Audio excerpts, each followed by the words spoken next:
Hi friends, అందరికీ నమస్కారం. Welcome to my channel. Friends, పెన్షనర్లందరికీ భారీ గుడ్ న్యూస్.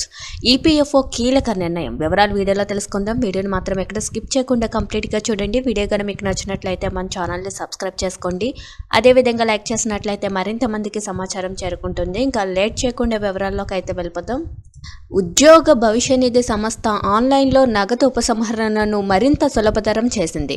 ఇకపై ఆన్లైన్లో డబ్బును విత్డ్రా చేసుకోవాలంటే క్యాన్సిల్ చెక్కు అప్లోడ్ చేసే అవసరాన్ని తప్పించింది. దీంతో పాటు బ్యాంక్ ఖాతాను యజమానులు ధృవీకరించవలసిన అవసరం లేదని పేర్కొంది.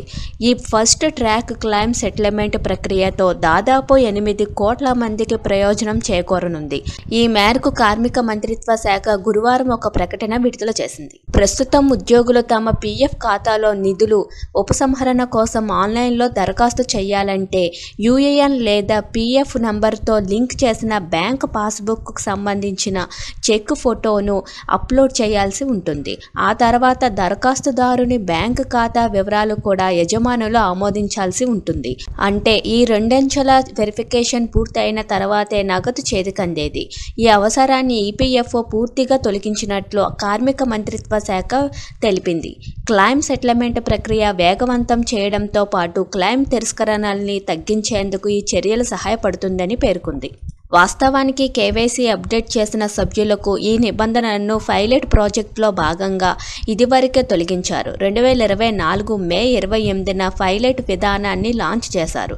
దీనివల్ల సుమారు 1.7 కోట్ల చందాదారులు లబ్ధి పొందుతారని కార్మిక శాఖ తెలిపింది.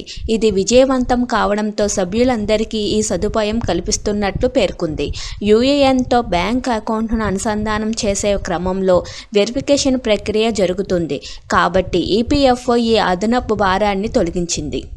కొన్నిసార్లు క్వాలిటీ లేని ఇమేజ్లు అప్లోడ్ అవ్వడం వల్ల క్లెయిములు రిజెక్ట్ అవుతున్న ఉదంతాలు దృష్టికి రావడంతో ఈ నిర్ణయం తీసుకున్నారు. దీంతోపాటు యూఏఎన్తో అనుసంధానం అయిన బ్యాంకు ఖాతాను మార్చుకోవాలన్నా ఖాతా నెంబరు, ఐఎఫ్ఎస్ఎస్ కోడ్ నెంబరు ఎంటర్ చేసి ఆధార్ ఓటీపీతో సులువుగా అథెంటికేషన్ పూర్తి చేయవచ్చని కార్మిక మంత్రిత్వ శాఖ తెలిపింది. Thank you for watching this video.